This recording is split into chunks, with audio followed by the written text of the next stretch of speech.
Amém. Boa noite, meus amados irmãos e irmãs, graça e paz da parte do Senhor e Salvador Jesus Cristo. Estamos iniciando mais um trabalho de louvor e adoração ao Senhor nosso Deus, essa noite de quarta-feira. Estaremos lendo apenas 3 versos do Evangelho segundo escreveu São João, capítulo 3, os versos 16, 17 e 18, que diz o seguinte: porque Deus amou o mundo de tal maneira que deu o seu Filho unigênito, para que todo o que nele crê não pereça, mas tenha a vida eterna. Porquanto Deus enviou o seu Filho ao mundo, não para que julgasse o mundo, mas para que o mundo fosse salvo por ele. Quem nele crê não é julgado. O que não crê já está julgado, porquanto não crê no nome do unigênito Filho de Deus. Até aqui, oremos em nome do Senhor. Querido Deus, maravilhoso Pai, em Tua presença bendita, santa, maravilhosa, Deus, adentramos em oração, mais uma vez, Deus, nesse lugar sagrado, nessa casa de oração e de adoração. Aqui estamos, pela Tua infinita graça e misericórdia, para bendizer o Teu santo nome, para adorar-Te, contemplar a beleza da Tua santidade. Deus amado, que o Senhor encontre em nós sempre verdadeiros adoradores, que todos nós possamos ser adoradores do Senhor, adoradores sinceros, verdadeiros, fundamentados na palavra, tendo uma vida de obediência à Tua palavra. Senhor, abençoa esse culto, abençoa os irmãos, as irmãs que estão em casa, os que estão aqui, Senhor, que todos que tiverem acesso a essa transmissão possam ser abençoados por Ti mais e mais, através da palavra do Senhor, em nome de Jesus Cristo. Amém. Amém.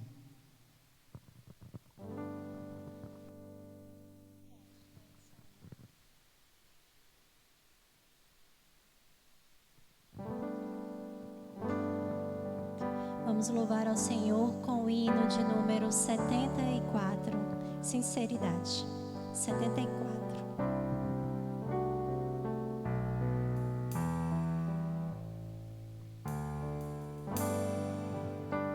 Jesus, Senhor, me achego a Ti, Tua ira santa mereci, o Teu favor estende aqui. Aceita o pecador, eu venho como estou, sim, venho como estou, porque Jesus por mim morreu, eu venho como estou. As minhas culpas grandes são, mas Tu que não morreste em vão, me podes conceder perdão. Aceita o pecador, eu venho como estou, sim, venho como estou, porque Jesus por mim morreu, eu venho como estou. Ó, vem agora, Salvador, livrar-me por Teu grande amor, pois Tu, Jesus, és meu Senhor. Aceita o pecador, eu venho como estou, sim, venho como estou, porque Jesus por mim morreu, eu venho como estou, eu venho como estou, sim, venho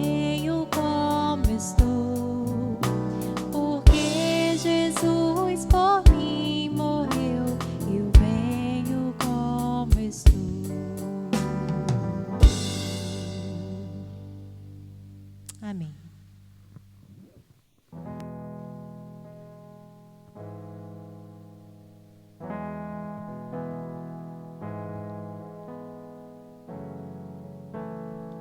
Atos dos Apóstolos, capítulo 3, os versos 19 e 20.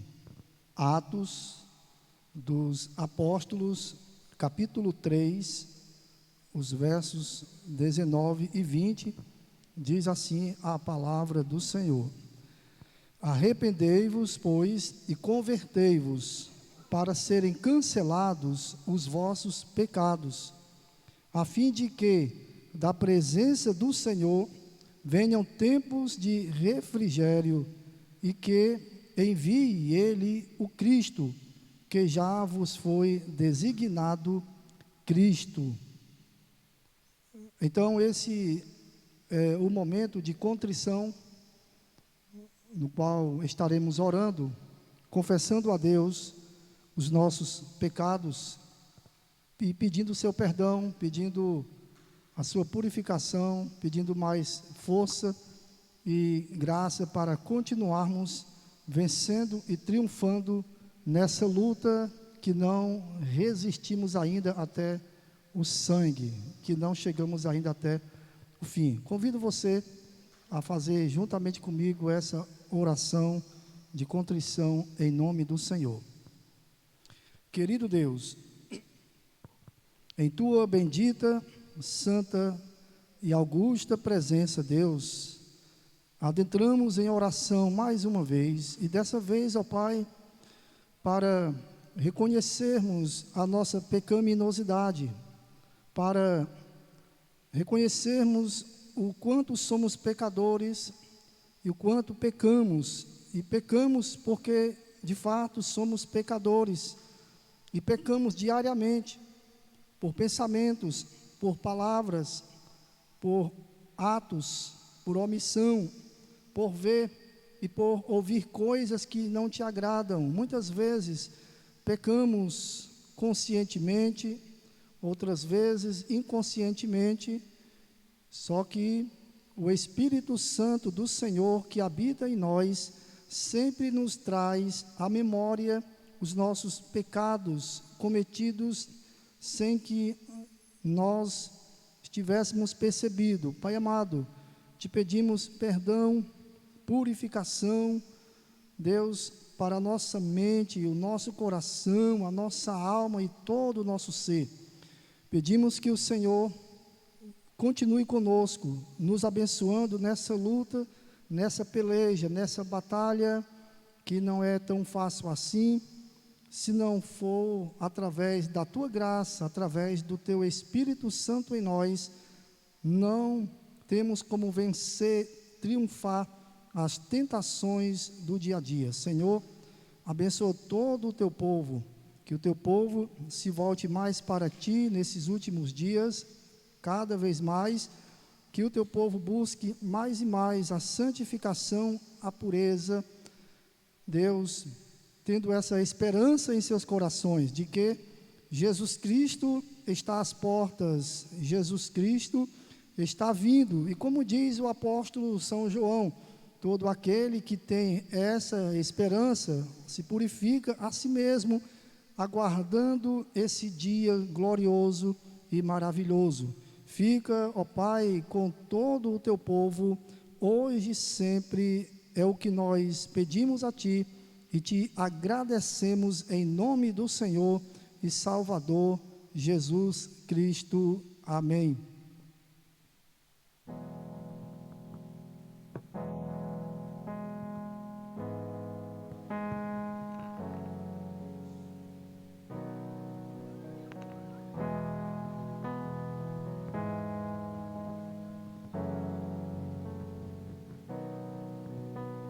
Os reis da terra se prostrarão ante a ti, Senhor. Sim, os poderosos virão a ti e confessarão teu poder, Senhor.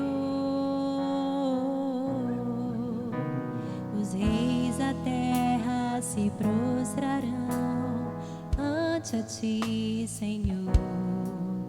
Sim, os poderosos virão a ti e confessarão teu poder, Senhor. Não apenas de palavras, reina hoje.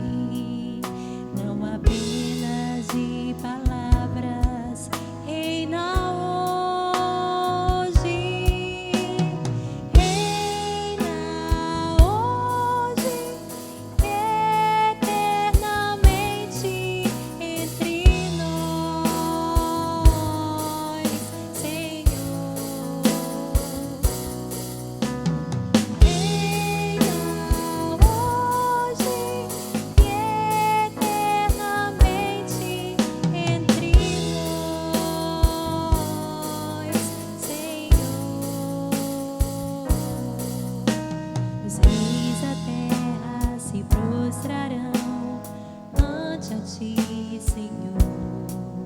Sim, os poderosos virão a ti e confessarão teu poder, Senhor. Não apenas de palavras, reina hoje. Não apenas de palavras, reina hoje.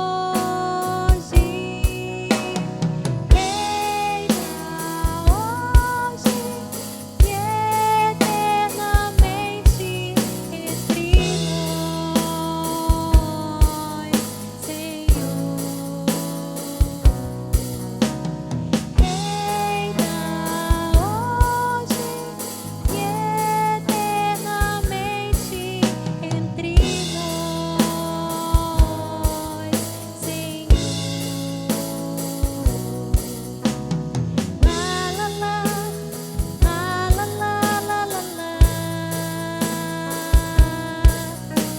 Aquele que está com Cristo, aquele que está com Cristo, aquele que está com Cristo viverá. Aquele que está com Cristo, aquele que está com Cristo, aquele que está com Cristo viverá, viverá, viverá, viverá, viverá, viverá. Amém.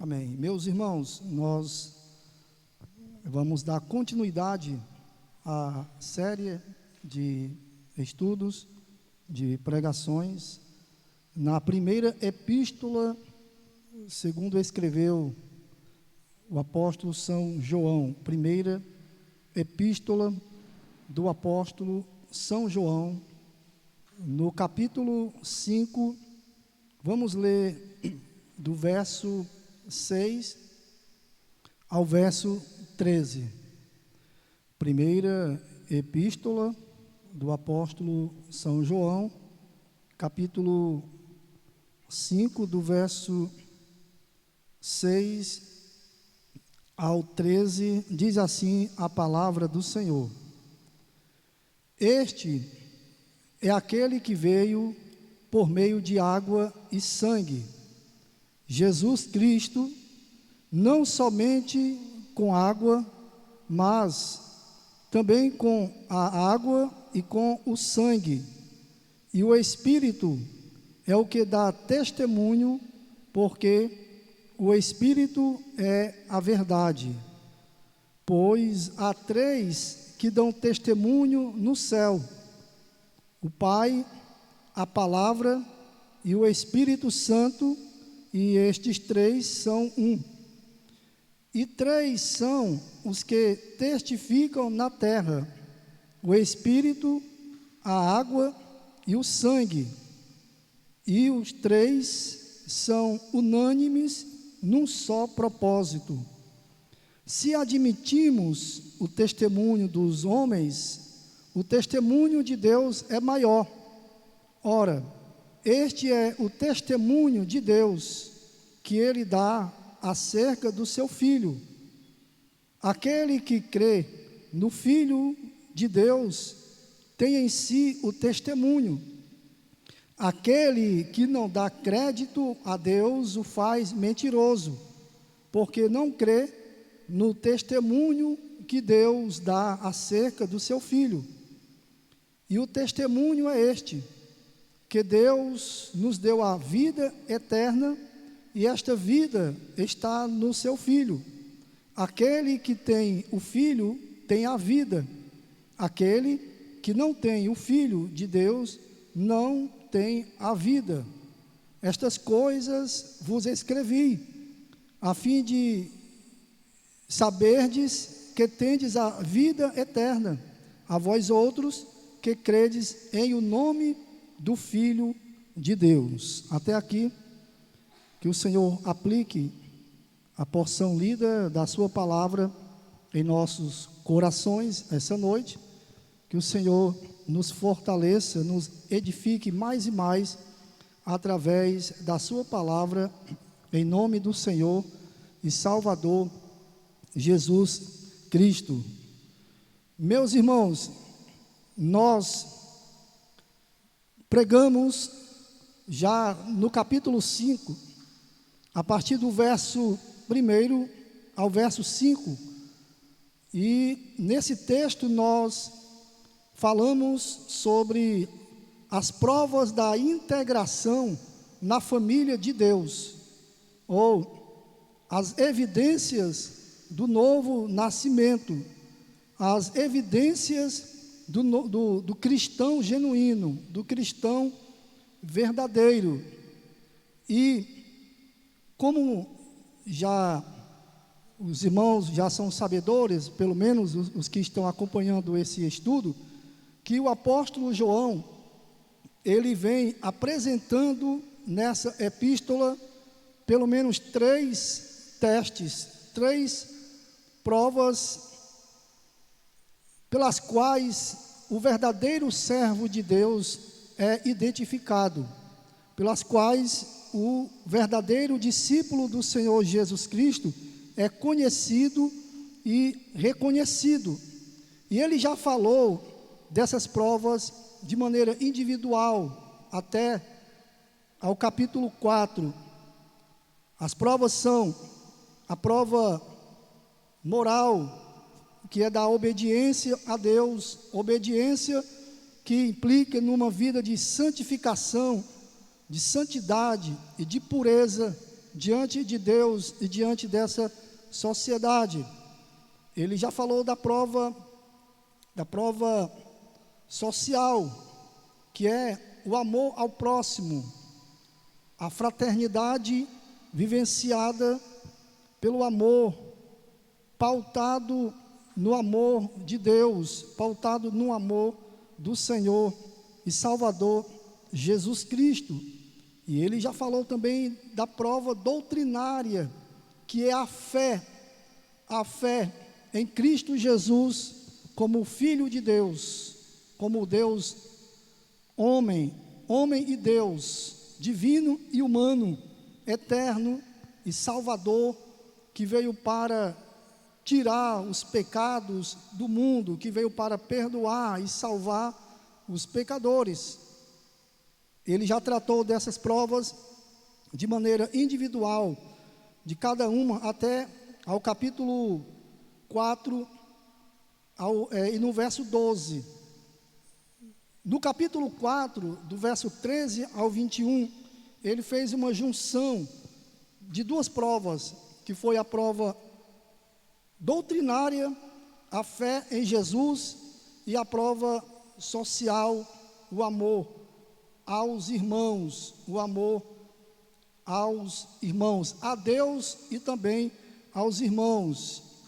Agora, no capítulo 5, ele junta aí as três provas, do verso 1 ao verso 5, mostrando assim que essas provas estão de tal modo entrelaçadas umas com as outras, e pelas quais nós podemos identificar quem é de fato filho de Deus e quem não é filho de Deus, quem procede de Deus e quem procede do maligno, quem procede da verdade e quem procede da mentira. João lança essas provas por causa dos falsos mestres que estavam perturbando a fé dos irmãos, que estavam espreitando os irmãos dessa comunidade, pregando heresias, pregando coisas que a palavra de Deus não diz, coisas que a palavra de Deus não diz, negando a divindade de Jesus, negando a humanidade de Jesus, negando a eternidade de Jesus, negando a doutrina da santificação, negando a doutrina da fé em Jesus Cristo e muitas outras coisas. Eles falavam abertamente para os irmãos, eram eles os gnósticos que estavam ali no seio da igreja, dentro e fora, perseguindo os irmãos. E agora, do verso 6 ao verso 13, o apóstolo João trata aqui de uma só prova, que é a prova doutrinária, a prova da fé em nosso Senhor e Salvador Jesus Cristo. Talvez não vai dar para a gente finalizar. O nosso sermão está dividido em duas partes. Primeiramente, nós vamos falar sobre a deidade de Jesus, do verso 6 ao verso 10, e, em segundo lugar, vamos falar sobre a maior esperança que o cristão tem, que é a esperança da vida eterna, a esperança de uma vida imortal na eternidade, no céu, ao lado de Deus, ao lado de Jesus, com os anjos e com todos os amados irmãos que creem em nosso Senhor e Salvador Jesus Cristo. Vamos então iniciar aqui falando sobre a deidade de Jesus Cristo, a divindade de Jesus Cristo, do verso 6 ao verso 10. No capítulo 5, no verso 1, ele diz que todo aquele que crê que Jesus é o Cristo, é nascido de Deus.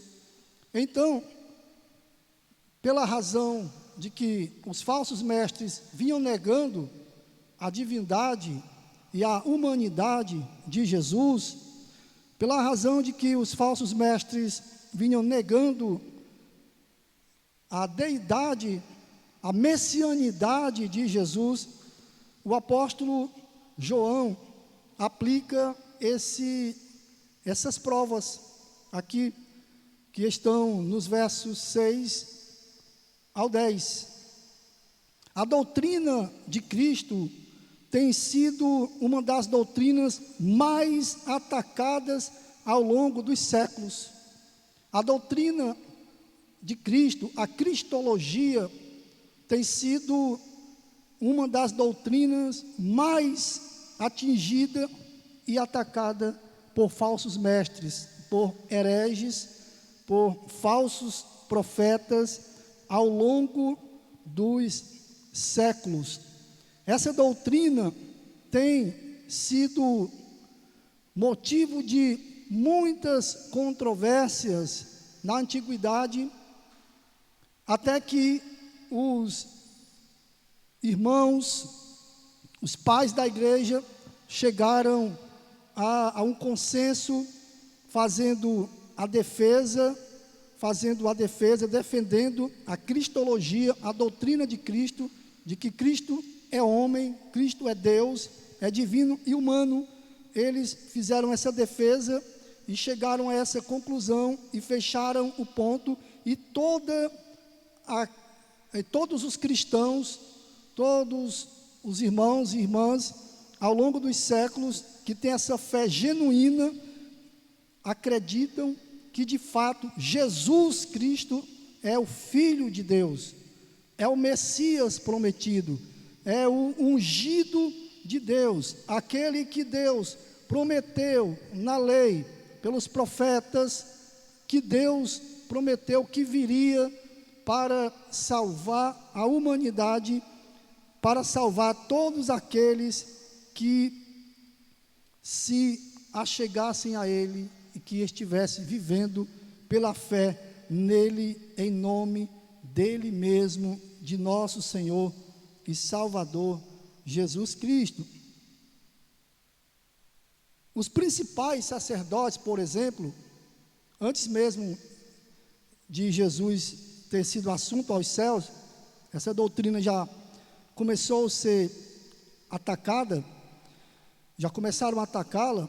Em Mateus 27, no verso 63, os principais sacerdotes e os fariseus do seu tempo chamaram Jesus de embusteiro, impostor, enganador, mentiroso, vigarista.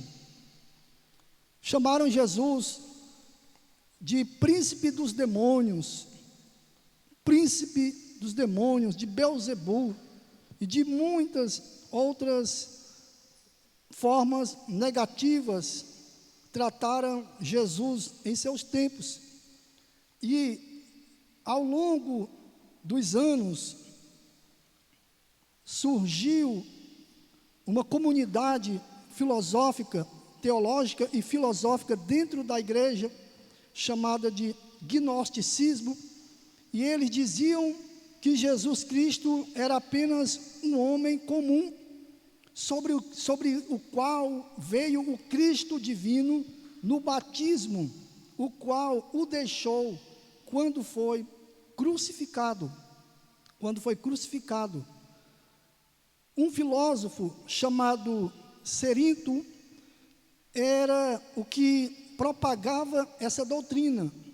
Cerinto dizia que Jesus, ele era apenas um homem comum, só que na ocasião do batismo, ali, feito por João Batista, Jesus recebeu o Cristo, recebeu o divino. Este é o meu filho amado, em quem me comprazo. Ele se baseava por essa voz, né, de Deus vinda do céu, e ele dizia: Cristo, ele é apenas um homem comum, ele recebeu o Messias no batismo, e o Messias ficou no homem Jesus por um período de apenas 3 anos de seu ministério. Na cruz, quando Jesus deu aquele brado, perguntando a Deus: Deus meu, por que me desamparaste? Cerinto entendia que ali o Cristo, o divino, havia se ausentado, havia saído de Jesus, o homem. Então ele fazia essa distinção, pregava essa heresia. Ário, de Alexandria, ele disse que Jesus foi o primeiro ser criado por Deus. O primeiro ser criado por Deus. E na verdade, Jesus não é um ser criado. Ele foi gerado pelo Espírito Santo através de nossa irmã Maria, ele não é criado, ele é gerado, é o Filho de Deus, o Salvador, o divino. Aceita testemunhas de Jeová, que está bem perto de nós, ela diz que Jesus não é Deus, Jesus não é Deus, Jesus não é divino.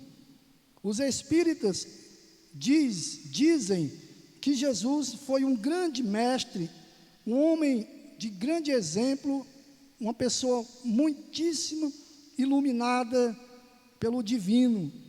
E os muçulmanos dizem que Jesus é somente um grande profeta. E nós estamos vivendo nesse período em que os falsos mestres, os hereges, têm se multiplicado, tem crescido o seu número, como João declara no início do capítulo 4, ou melhor, no capítulo 3, a partir do verso 18, que são muitos, e eles continuam crescendo e aumentando o número. Então, João, ele faz aqui uma defesa. A cristologia, Cristo no centro, Cristo é homem, Cristo é Deus, Cristo é o Messias, é o prometido, aquele que assumiu a cruz, morreu, que fez a propiciação pelos nossos pecados, deu sua vida por nós, pelos nossos pecados, para nos salvar. Ele é Deus, ele é homem. Jesus Cristo, o Filho de Deus, do Deus vivo, ele é 100% homem e ele é também 100% Deus. Aí João, agora apresentando essas provas da divindade de Cristo, que até agora ele não tinha apresentado, a primeira prova que ele diz aqui, temos aqui 3 ou tríplice testemunho na terra, no verso 6 e no verso 8, é contra Cerinto. Ele vai diretamente contra Cerinto, esse herege, e ele diz no verso 6: este é aquele que veio por meio de água e sangue, Jesus Cristo, não somente com água, mas também com a água e com o sangue. E o Espírito é o que dá testemunho, porque o Espírito é a verdade. Verso 8.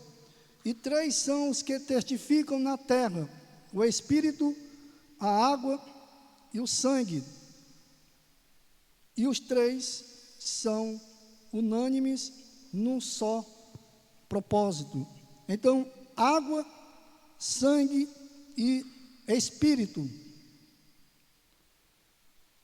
Os estudiosos da antiguidade, como por exemplo João Calvino e Lutero, achavam que a água e o sangue faziam referência ao sacramento, aos 2 sacramentos, batismo e ceia. Já Agostinho, ele defendia que água e sangue é uma referência àquele texto de João 19, verso 34, de quando Jesus Cristo está crucificado. Antes de ele morrer, um guarda romano crava uma lança no peito de Jesus e jorra água e sangue. Agostinho ia por esse lado. Porém, Tertuliano, no 2º século, ele já dizia, e essa é a posição mais consistente, que água e sangue é uma referência ao batismo de Jesus e à morte de Jesus. Água, batismo, feito por João Batista. Sangue, morte na cruz, onde ele derramou seu sangue para purificar os pecadores, para tirar os pecados do mundo. Então, Jesus Cristo é Deus desde sempre. João vem fazendo essa defesa, que Jesus Cristo é Deus desde sempre. Ele abre a primeira carta, capítulo 1, verso 1 a 3, dizendo isso, falando da pré-existência do verbo, da pré-existência da palavra, do verbo que se encarnou, que se fez carne, de Jesus Cristo, o Deus e o homem Deus, o Salvador da humanidade. E eles tiveram experiência viva e real com Jesus. Eles tocaram em Jesus, eles apalparam o corpo de Jesus, eles viram Jesus, eles andaram lado a lado com Jesus. Então, João vem dizendo que Jesus Cristo é Deus desde a eternidade.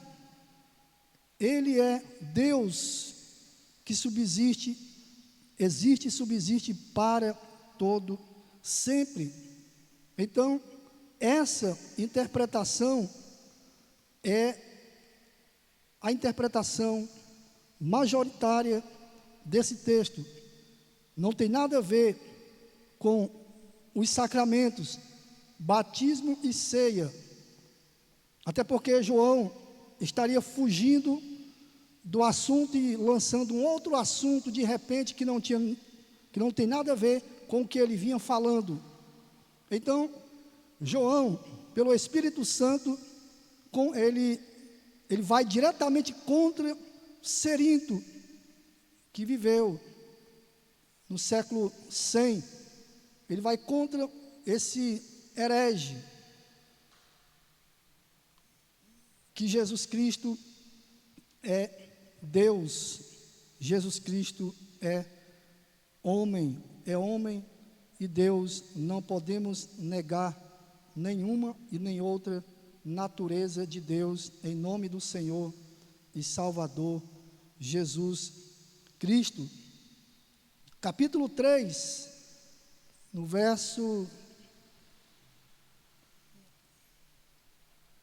Capítulo 2, melhor dizendo,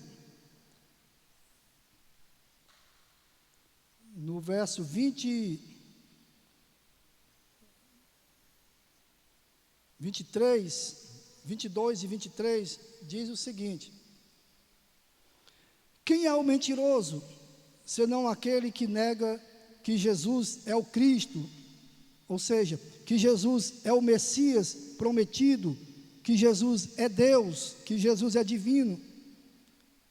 Este é o anticristo, o que nega o Pai e o Filho.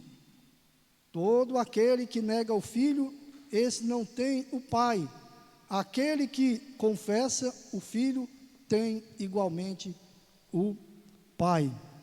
Então, João, ele afirma aqui pelo Espírito Santo para nós que nós temos provas incontestáveis da humanidade e da divindade de Jesus Cristo. Nós temos provas externas e temos também provas internas.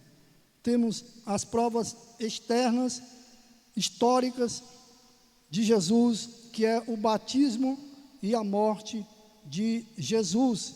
E temos também a testemunha interna, que é o próprio Espírito Santo de Deus, como ele diz aqui.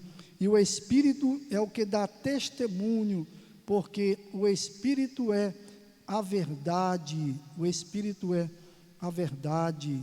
Louvado seja Deus.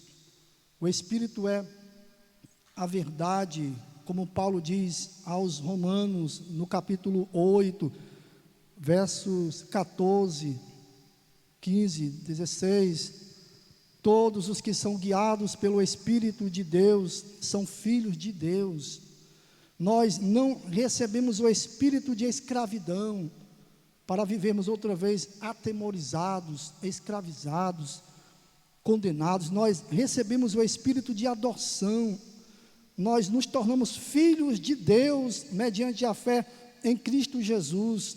E o próprio Espírito testifica com o nosso espírito que somos filhos de Deus. Então, o Espírito Santo é essa testemunha interna que temos dentro do nosso ser, que nos faz ter a certeza e a convicção da divindade, da humanidade e da cristologia como um todo, para a glória e para o louvor do nome do Senhor e Salvador Jesus Cristo. O Espírito, é pelo Espírito que nós entendemos a palavra, é pelo Espírito que nós compreendemos que Deus está em nós, que Deus permanece em nós e que nós estamos em Deus e que nós permanecemos em Deus. É pelo Espírito Santo que nós compreendemos as coisas espirituais, as coisas de Deus. Então, essa é a nossa convicção. Jesus é Deus, é homem e Deus, divino e humano, é o Salvador, é o Messias prometido para a glória do Senhor nosso Deus. E depois temos aqui o tríplice testemunho no céu, na terra, a água, o sangue e o Espírito. O batismo, a morte de Jesus e o Espírito Santo dentro de nós, testificando. Tudo o que Jesus fez, na verdade, testifica, revela e prova que Ele é Deus, que Ele é o Filho de Deus. Seus milagres, suas operações miraculosas, sobrenaturais, tudo o que Ele fez nas Escrituras nos mostram que Ele é, de fato, o Messias. Então, João apresenta apenas duas externas, históricas, e uma interna, invisível, que é o Espírito Santo dentro de nós. E depois, ele apresenta aqui,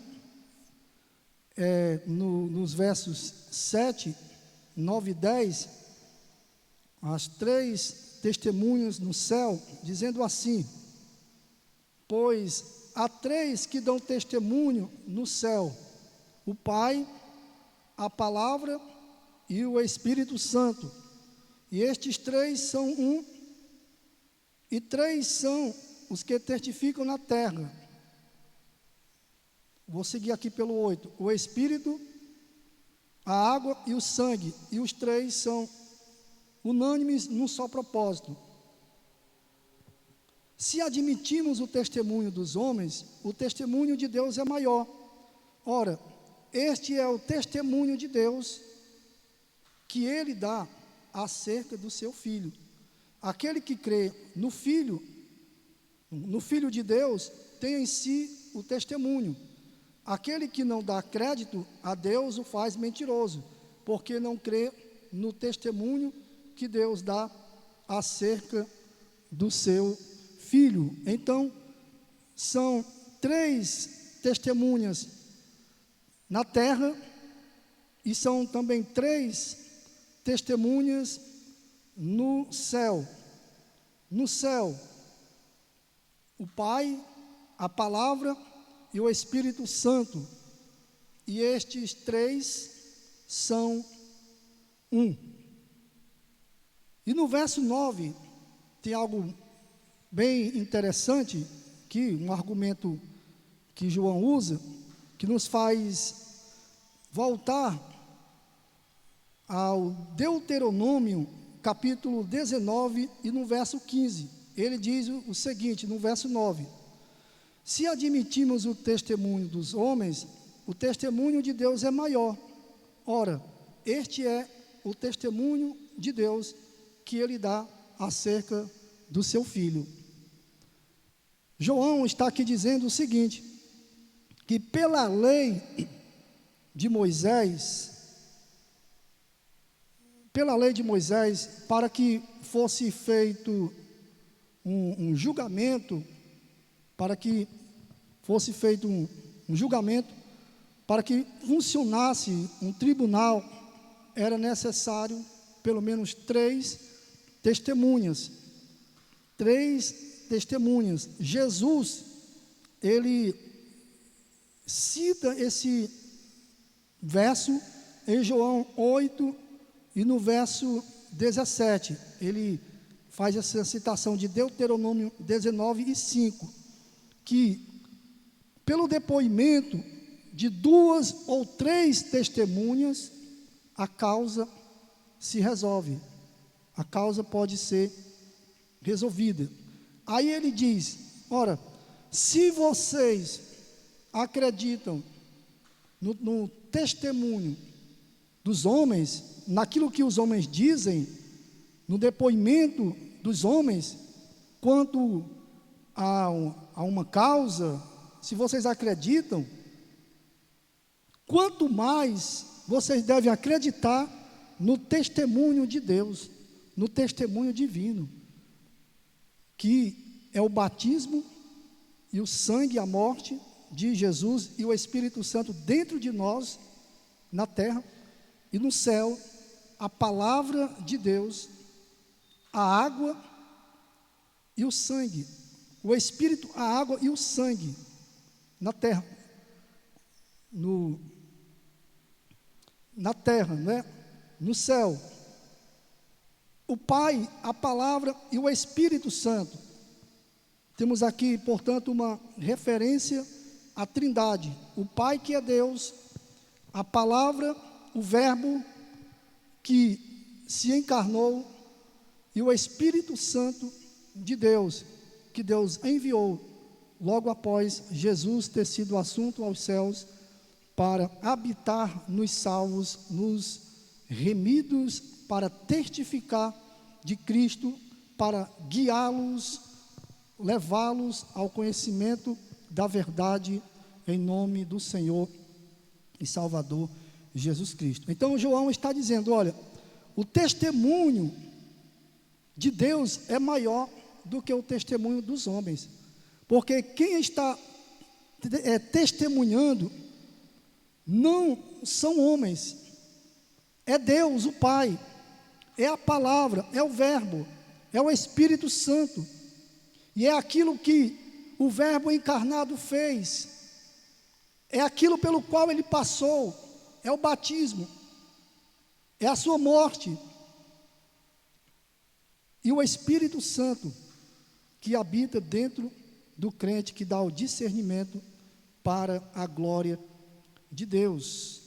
João está aqui chamando os irmãos para prestarem atenção nesses testes, nesse teste especificamente desse texto, teste doutrinário, em nome do Senhor e Salvador Jesus Cristo.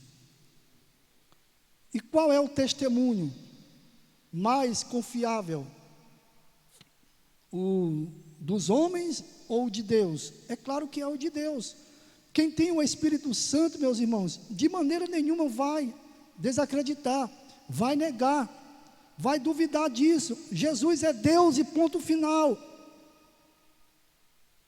Ele é Deus, ponto final. É o testemunho maior que temos dentro de nós, em nome do Senhor e Salvador Jesus Cristo. E através desse testemunho, desse tríplice testemunho na terra e no céu, é que nós devemos fazer a defesa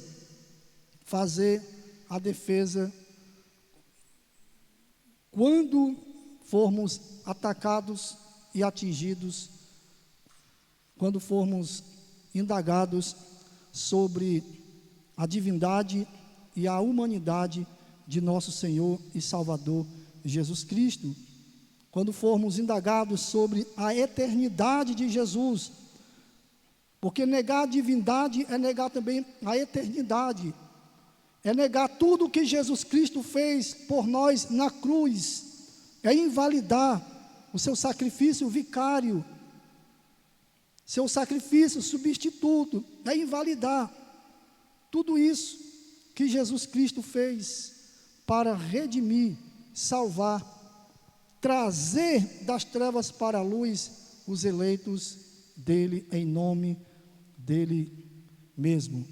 Meus irmãos, eu gostaria de encerrar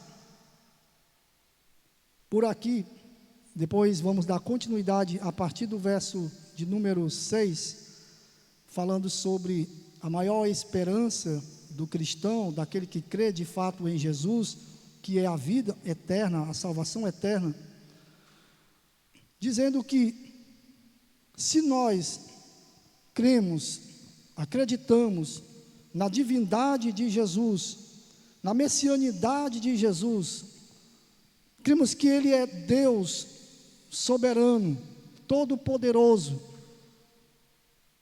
magnífico, glorificado.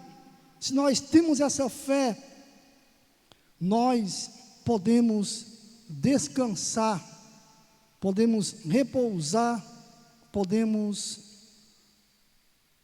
nos tranquilizar diante das aflições, diante das tempestades, diante das dificuldades apresentadas pela vida, porque nós cremos em Deus, nós não temos uma fé num Deus fraco, num Deus falho, num Deus imperfeito, num Deus de pau, ou de gesso, ou de qualquer outro material.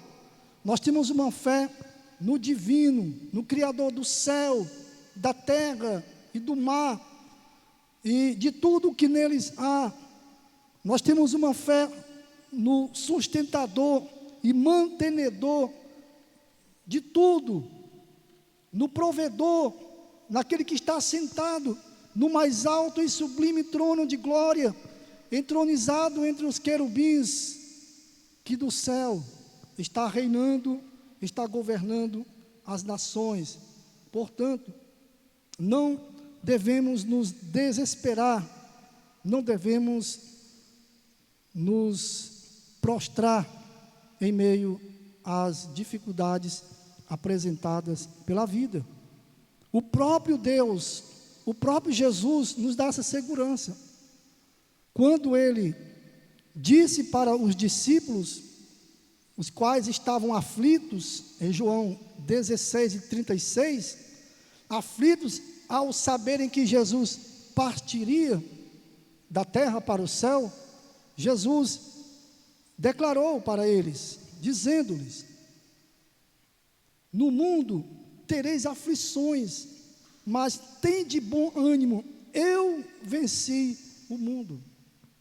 Se Ele venceu o mundo, nele, nesse Deus, nós também podemos vencer o mundo dia após dia, e Ele já tem falado sobre essa vitória sobre o mundo.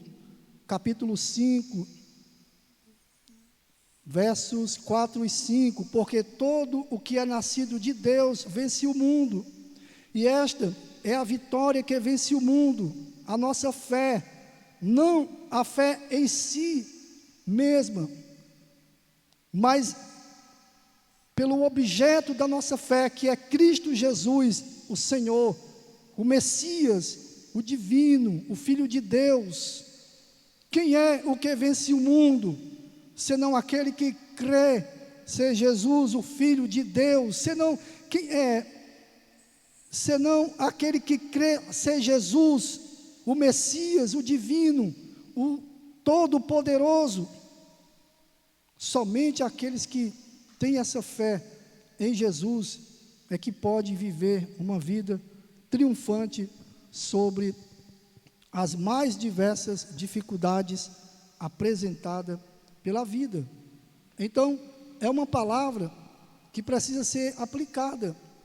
João está dizendo, Jesus Cristo é Deus, Ele é homem e Deus, é o Deus Salvador, é divino e humano, é o Messias, é o prometido lá pelos profetas, na lei, Isaías, por exemplo, há mais de 700 anos atrás. Então, se Ele é Deus, nós podemos descansar em meio às mais diversas tribulações da vida. E não há nada que possa nos separar, nos distanciar e nos desligar desse amor, como Paulo diz aos Romanos 8:37. Ele vem dizendo que nada pode nos separar, nem a perseguição, nem a angústia, nem a fome, nem a nudez, nem o perigo, nem a espada, nem os poderes infernais, nem qualquer outra criatura, nada, absolutamente nada pode nos separar do amor de Deus que está em Cristo Jesus, o nosso Senhor. Por quê? Porque em todas estas coisas, porém, somos mais do que vencedores. Se o barco está em meio às ondas violentas, nós devemos recorrer ao nosso Senhor e Salvador Jesus Cristo. Se vêm os hereges, se vêm os falsos mestres, se vêm os falsos profetas, se vem o mundo a fim de nos devorar, a fim de nos tragar, nós devemos partir para o nosso Senhor e aplicar essa fé de que Ele é Deus Todo-Poderoso para nos dar a vitória e o triunfo em nome dEle mesmo. Louvado seja o seu santo nome. Amém? Então, oremos nesse instante. Vamos orar, encerrando e avisando antes que domingo, novamente, a partir de 7 horas ou 7 alguma coisa, os irmãos receberão a notificação da transmissão do culto dominical, tanto pela manhã quanto pela noite, em nome do Senhor Jesus. Lembrando que pela manhã é a transmissão a partir de 9 horas, em nome do Senhor. Amém? Então, oremos nesse instante. Querido Deus, em Tua bendita e santa presença, levantamos, Pai, mais uma vez a nossa voz em oração, Senhor Deus, e dessa vez, ó Pai, para Te agradecer, para Te bendizer, Senhor, por mais um dia de vida, por mais uma noite, por mais um momento em Tua presença, cultuando, adorando a Ti, Deus, ouvindo a Tua santa palavra, nos alimentando e nos fortalecendo e nos edificando cada vez mais na força e no poder do Senhor Deus, pelo Espírito Santo, em nome do Senhor e Salvador Jesus Cristo, é que Te pedimos, ó Pai, fica com o Teu povo, fica com cada um de nós, que essa fé de que Jesus Cristo é Deus, esteja sempre em nós, e que vivamos por essa fé, vencendo e triunfando esse mundo e todas as mazelas que vêm ao nosso encontro. Deus, fica com o Teu povo, dando vitória a cada momento, em nome do Senhor Jesus Cristo, e que a graça de nosso Senhor e Salvador Jesus Cristo, o amor de Deus, a comunhão e as consolações do Espírito Santo de Deus repouse sobre cada um de nós, hoje e sempre. Amém.